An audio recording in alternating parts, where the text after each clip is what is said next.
सर्वप्रथम सर्वांना श्री स्वामी समर्थ। या वर्षी होळीला चंद्रग्रहण आहे, पण हे चंद्रग्रहण भारतातून दिसणार नसल्याने वेद सूतक पाळू नका। परंतु काही नियम आहेत जे होळीला चंद्रग्रहण असल्याने पाळावेत। खास करून गर्भवतींनी नियम पाळावे। चंद्रग्रहण जरी भारतातून दिसणार नाही तरी चंद्रग्रहण ही खगोलीय घटना आहे। भारतातून दिसले नाही तरी नियम अवश्य पाळावे। यावर्षी होळीला भद्रा काळ असणार आहे। यावर्षी होळी केव्हा पेटवावी जाणून घ्या। त्याआधी तुम्ही आपल्या चॅनलवर नवीन असाल कृपया चॅनलला नक्की सबस्क्राईब करा।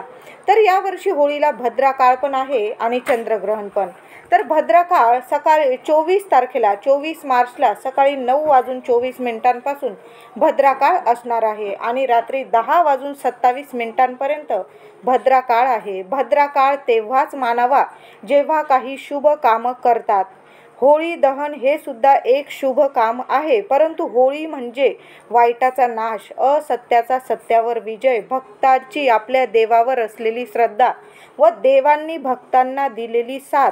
आपले स्वामींचे अभिवचन सर्वांनाच माहीत आहे, भिवू नकोस मी तुझ्या पाठीशी आहे। म्हणून तुम्ही भद्रा काळ मानत असाल तर रात्री 10:27 होळी पेटवावी, नाही तर त्याआधी गोरज मुहूर्तावर सुद्धा तुम्ही होळीचे दहन करू शकता, होळी पेटवू शकता। तुम्हाला जेव्हा होळी पेटवायची तेव्हा तुम्ही पेटवू शकता। तुम्ही भद्रा काळ मानत नसाल तर आणि भद्रा काळ मानत असाल तर रात्री 10:27 नंतर तुम्हाला होळी पेटवावी लागेल। होळीला चंद्रग्रहण लागणार आहे, तर चंद्रग्रहण हे होळीच्या दिवशी नसणार आहे। 24 मार्चला कुठलंही चंद्रग्रहण नाही। चंद्रग्रहण आहे ते 25 मार्चला धुलीवंदनच्या दिवशी। 25 मार्चला सकाळी 10:24 चंद्रग्रहण सुरू होईल व मध्यान्ह 12:42 पर्यंत व ग्रहण संपणार आहे 3:02 पर्यंत। म्हणून होळीला चंद्रग्रहण लागणार नाही आणि चंद्रग्रहणाचे वेद सूतक नियम पाळायची गरज नाही। तरी पण होळीला व धुलीवंदनच्या या दोन्ही दिवशी कुठले शुभ काम करू नका। गृहप्रवेश असेल, लग्नाची बोलणी असेल, पैशाची देणे घेणे असेल किंवा इतर शुभ कामे असतील तुमचे तर या दिवशी टाळून द्या। या वर्षी होळीला चंद्रग्रहण असले तरी या चंद्रग्रहणाचा होळीवर व धुलीवंदनावर कुठलाही परिणाम होणार नाही।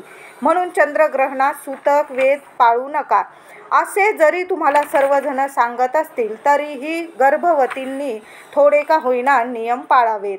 आनंदाने होळी साजरी करा, पण गर्भवतींनी थोडेसे नियम पाळले तर चालतील। बाकी कोणी नाही नियम पाळले, वेद सूतक नियम नाही पाळले तरी चालेल, पण गर्भवतींनी आपल्या मनाची समजूत म्हणून तरी थोडेसे नियम पाळा। या दिवशी काळे कपडे घालू नका। गर्भवतींनी तरी हा नियम पाळा, काळे कपडे टाळा। कुणी काही दिल्यास खाऊ नका, चिडचिड करू नका, शांत राहा, नामस्मरण करत राहा। श्री स्वामी समर्थ नामस्मरणात राहा। या दिवशी तुम्ही कुठला मंत्र जप करत असाल, तुमच्या कुलस्वामिनीचा मंत्र जपत असाल, तो मंत्र जपत ह्या दिवशी शांत राहा, मंत्र जपत बसा, नामस्मरणात राहा। त्याचबरोबर धुलीवंदन सोमवारी आलेले आहे। सोमवारी तुम्ही आंघोळीनंतर थोडासा गुलाल घेऊन शिव मंदिरात जाऊन शिवपिंडीवर अर्पण करायचं आहे। महादेवांच्या मंदिरात जाऊन शिवपिंडीवर दुधाने पाण्याने अभिषेक करून, दूध नाही नेलं स्वच्छ पाण्याने अभिषेक घालून, बेल फूल असेल तर तुमच्याकडं वाहा आणि थोडासा मुठभर गुलाल शिवपिंडीवर अर्पण करा। तुमची कुठलीही इच्छा असेल पूर्ण होईल। गुलाल अर्पण करताना मनात इच्छा असेल तुमची बोलून घ्या आणि शिवपिंडीवर गुलाल अर्पण करून मग घरी या। तर ह्या वर्षी चंद्रग्रहणाचा होळीवर आणि धुलीवंदनावर कुठलाही परिणाम होणार नाही, कारण चंद्रग्रहण हे भारतातून दिसणार नाही। तरी पण गर्भवतींनी मी सांगितले ते साधे सोपे नियम नक्की पाळावे। मंत्र जपात राहा, नामस्मरणात राहा आणि आपली होळी आणि धुलीवंदन आनंदाने साजरे करा। व्हिडिओ आवडला असेल लाईक करा, शेअर करा, चॅनलला नक्की सबस्क्राईब करा। धन्यवाद।